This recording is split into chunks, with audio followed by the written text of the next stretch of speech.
Una corte es una sala o un recinto donde se escuchan las dos partes.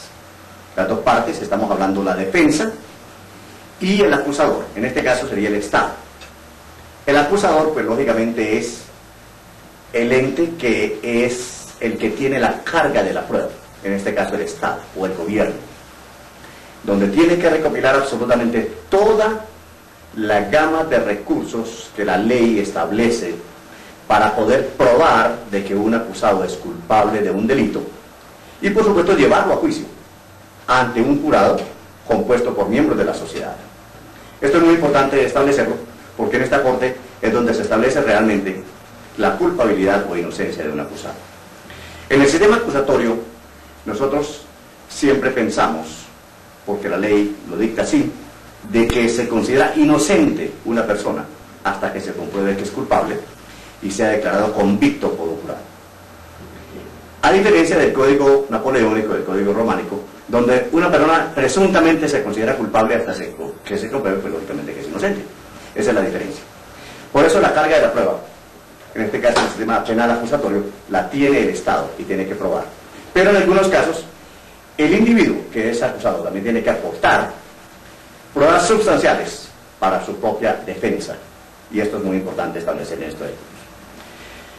El organigrama de la Corte está compuesto por un juez, pues lógicamente, que es el magistrado, es el moderador, es el árbitro, digamos allí, quien establece que las dos partes, tanto defensa como la fiscalía, quien es la parte acusada del gobierno, establecen un juego de reglas y valores que no se pueden burlar uno a otro. Digamos así, no se pueden violar sagradamente ese código de ética, donde se respetan los tiempos y se respetan las debidas oportunidades. Y todo lo que se diga es considerado, pues lógicamente, algo importante dentro del marco sagrado de la ley. Es allí entonces donde el jurado, que está compuesto por 12 miembros, están escuchando única y exclusivamente lo que está pasando entre estas dos entes.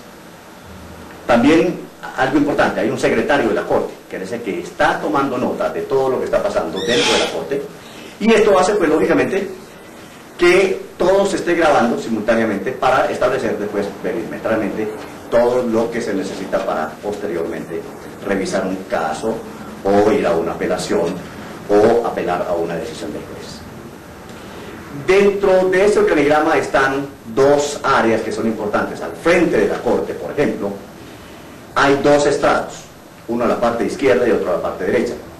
Generalmente en la parte izquierda se hacen los miembros de la defensa y el acusado, y en la parte derecha se hacen los fiscales que representan la parte acusadora o la parte del Estado, mirando hacia el juez. El acusado generalmente está en medio de su abogado o sus abogados o su equipo de abogados, quien recibe asesoramiento continuo de lo que está pasando directamente en la Corte. Algo interesante que tenemos en nuestro sistema de justicia norteamericano es que el acusado, digamos en este caso el defendant, que se llama así, o sea, quien se está defendiendo de una acusación, tiene el derecho bajo la quinta enmienda de la Constitución de los Estados Unidos de permanecer en silencio. Incluso puede negarse a contestar las preguntas de la defensa, porque la quinta enmienda establece la no autoincriminación. Si este individuo no habla, quiere decir que no puede ser contrainterrogado por la parte acusadora, que eso es muy importante establecerlo aquí. Y esta parte pues es lo interesante de esta situación en las Cortes, porque pues lógicamente lo que trataría la Fiscalía generalmente es que el acusado hable para poderlo contrainterrogar y establecer entonces las contradicciones para poder llevarlo a una parte acusatoria. También dentro del escritorio del juez, por ejemplo, hay un monitor de televisión que está llevando un récord grabado de todo lo que está pasando en la Corte. Ahí está el Código Penal norteamericano, está un martillo, que significa, pues lógicamente, la autoridad o la masa. Esto viene de las Cortes inglesas, que es el famoso sargento de armas que levantaba y daba un martillazo y con esto ya se ejecutaba una orden del juez. Y hoy en día, pues un poquito más moderno, pues ya tenemos un récord electrónico totalmente digitalizado dentro de las Cortes.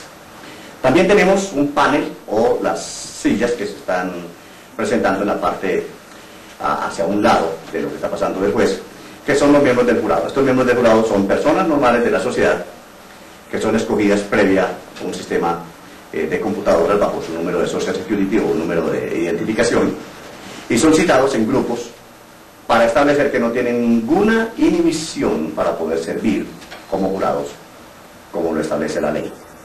Y detrás de toda esta parte central, digamos, de la Corte está la galería para el público. Todas las cortes en los Estados Unidos tienen acceso al público. Quiere decir que nadie se le puede negar el ir a un juicio, porque se supone que es un juicio público. Entonces, pues lógicamente, ahora si no hay espacio, pues lógicamente no podrá entrar. Pero si hay el espacio, tiene que dejar pasar a un ciudadano norteamericano para que vea y establezca, pues lógicamente, su criterio durante el juicio. Hay diferencias entre las cortes federales y las cortes estatales. Generalmente las cortes estatales son más pequeñas que las federales. Bien. Este jurado, como les comentaba yo, que es interesante, no tiene que tener ningún conocimiento legal. O sea, son personas normalmente, el chofer del autobús, el ama de casa, el obrero, puede ser un alto ejecutivo, no hay diferencias ni de edad, ni de religión, ni de raza, ni de lugar de origen. Lo único es que vivan en el perímetro o en la zona geográfica donde se ha cometido el delito. Y lógicamente, pues, estas personas son las encargadas de escuchar absolutamente todo, evaluar y luego deliberar para poder encontrar, pues, lógicamente, al acusado culpable o inocente de los cargos que se le están imputando. No hay ninguna excusa válida en que una persona pueda dejar de ser jurado, a no ser que el juez establezca, por ejemplo, una mujer que está en embarazo, por ejemplo, puede ser eliminada, digamos así, o puede ser excusada por el juez. Una persona que tenga una enfermedad terminal también puede ser excusada por el juez para no ser jurado. Una persona que tenga una inhabilidad mental también puede ser excusada por el juez para no ser jurado.